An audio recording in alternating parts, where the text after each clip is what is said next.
Olá, meus irmãos, tudo bem? A paz do Senhor seja convosco. Vamos hoje dar continuidade ao nosso estudo de Juízes, capítulo 12. Vamos orar? Senhor, nosso Deus e amado Pai, em nome de Jesus pedimos, Pai, direção do Teu Santo Espírito, que o Senhor venha, Pai, nos abrir o entendimento, Pai. Literalmente, Senhor Deus, destapar os nossos ouvidos para que possamos ouvir de Ti a Tua palavra, a Tua verdade, a Tua revelação. Seja conosco. Essa é a nossa oração que fazemos em nome de Jesus. Amém. Meus irmãos, capítulo 12, livro de Juízes. Hoje eu quero que você reflita comigo acerca de o arrependimento que desperta a soberba. Olha só que coisa perigosíssima para a minha e para a sua vida. Um arrependimento que não nos leva a caminhos de humildade, mas que nos leva à soberba. Então, meus irmãos, a gente vai abrir a Bíblia no capítulo 12 de Juízes. E aqui a gente vai ver que Jefité peleja contra os efraimitas. E aí é muito interessante a gente perceber uma repetição de padrão. Isso mesmo. Vamos lembrar alguns capítulos atrás, quando a gente estava falando da história de Gideão. Em determinado momento, Gideão, com aqueles 300 homens, literalmente permanecendo nas suas posições, causa um desespero entre os amalequitas e eles começam a matar uns aos outros e saem correndo e fogem. E claro, em determinado momento, os efraimitas vêm a Gideão e falam assim: por que você está fazendo isso com a gente? Por que você não nos chamou? E aí a gente vê uma passagem que fala que Gideão aplaca os efraimitas. Então a gente vê que, mais uma vez, o povo da tribo de Efraim, eles estão assim se sentindo excluídos da bênção de Deus. Eles estão se sentindo colocados, fora das bênçãos do Senhor. Foram deixados do lado de fora da festa. Com Gideão fala assim: não, peraí, calma lá. Não foi o próprio Senhor que entregou nas suas mãos os príncipes dos amalequitas? E isso aplacou a fúria, essa ira dos efraimitas. Mas aqui agora com Jefité, a gente vai ver que Jefité não vai conseguir aplacar essa fúria dos efraimitas. Pelo contrário, a gente vai ver que vai chegar a medidas extremas. Então acompanhe aqui comigo. Literalmente, a gente vai ver mais uma vez Jefité se colocando como um homem temente ao Senhor. Se você pegar aqui a Bíblia, vamos abrir aqui, capítulo 12, versos 2 e 3. Então a primeira coisa que acontece é que os efraimitas eles se juntam, e falam que vão atacar Jefité e que vai destruir a casa dele. E aí, no verso 2 a gente vai ler o seguinte: e Jefité lhes disse: eu e o meu povo tivemos grande contenda com os filhos de Amon. Chamei-vos e não me livrastes das suas mãos. Verso 3: vendo eu que não me livráveis, arrisquei a minha vida e passei contra os filhos de Amon, e o Senhor os entregou nas minhas mãos. Por que, pois, subiste hoje contra mim para me combateres? A lembrança de que ele primeiro chamou os efraimitas para poder irem com ele. Eles não foram. E aí o Senhor entregou a vitória na mão de Jefité. Se vocês se lembrarem, quando Deus chamou Baraque, ele não foi.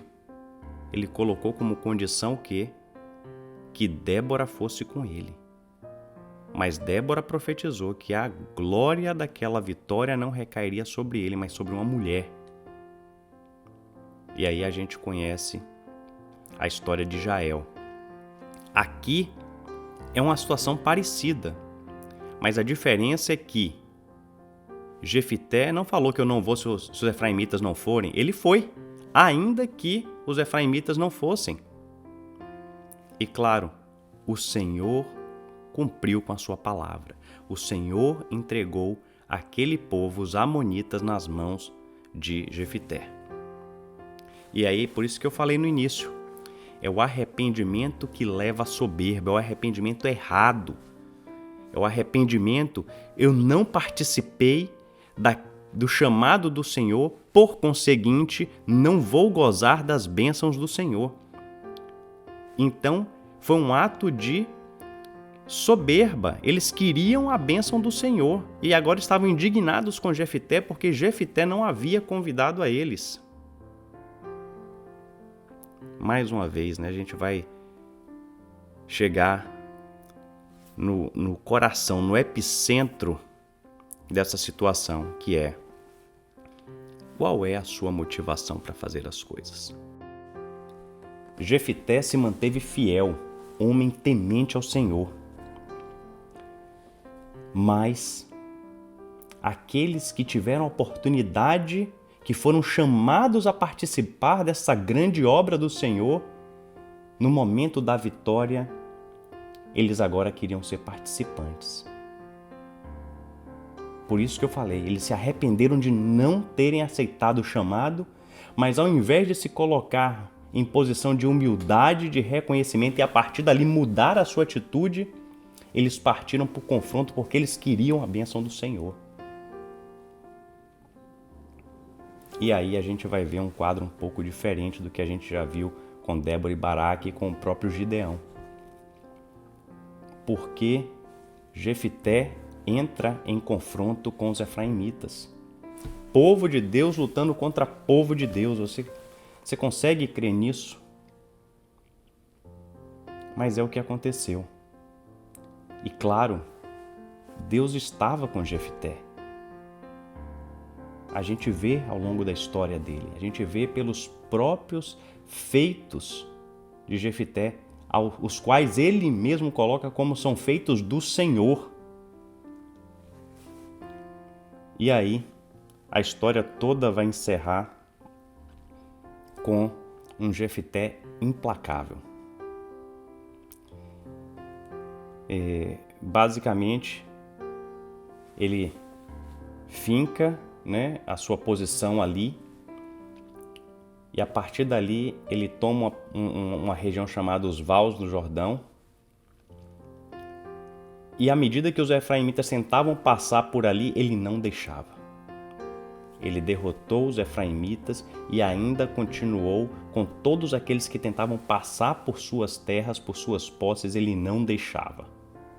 É interessante porque a maneira como eles chamavam a espiga de cereal. Então, os gileaditas falavam shibolete, mas os da tribo de Efraim não conseguiam pronunciar o sh. Então eles falavam cibolete. É mais ou menos assim, A gente sabe que o povo carioca ele tem um S puxado diferente, o sh. E é como se os gileaditas fossem, o S do carioca. Eles falavam sh, bolete. Mas para os demais, no caso aqui os da tribo de Efraim, que falavam uma variação do hebraico, eles falavam cibolete. E assim, Jefité era capaz de identificar todos aqueles que tentavam enganá-lo, sendo efraimita tentando passar por aquela região. Ele matou, muita gente da tribo de Efraim e vai terminar a história dizendo que por 6 anos ele julgou o povo de Israel e depois ele morreu. Mas essa lição toda é para que eu e você possamos olhar para dentro de nós e refletirmos acerca da motivação do nosso coração. O que é que tem motivado a minha e a sua atitude? Tem sido os princípios e valores do reino ou tem sido desejos de glória, desejos de satisfação pessoal, desejos carnais? Que a gente possa refletir que a gente possa, nessa introspecção, nos redescobrirmos e, se preciso for, realinharmos o nosso coração com os princípios e valores daquele que nos chamou, o nosso Deus. Vamos orar. Senhor Deus, obrigado, Pai, pela Tua palavra, pela Tua verdade, por mais uma vez, Senhor Deus, tocar os nossos corações, que possamos, Pai, olhar para nós, cada um olhar para dentro de si e descobrir, Pai, se a nossa motivação está alinhada, Pai, com os Teus valores, com os Teus princípios. E em não estando, que sejamos prontos a nos arrependermos e nos realinharmos com os Teus caminhos. E assim, Pai, o Teu nome vai ser glorificado. Dá-nos, Pai, um coração quebrantado, um coração humilde. Tira de nós todo orgulho, toda soberba, tudo aquilo que nos impede de termos comunhão contigo. E assim, Pai, em comunhão contigo, andando nos Teus caminhos, recebendo de Ti toda a direção, a nossa vida vai ser, Pai, reflexão da presença de Jesus em nós e vai ser para honrar e glorificar o Teu nome. Assim te oramos, Senhor, em nome do Pai, do Filho e do Espírito Santo. Amém. Meus irmãos, muito obrigado pela sua companhia e até o nosso próximo encontro com a palavra. Deus os abençoe.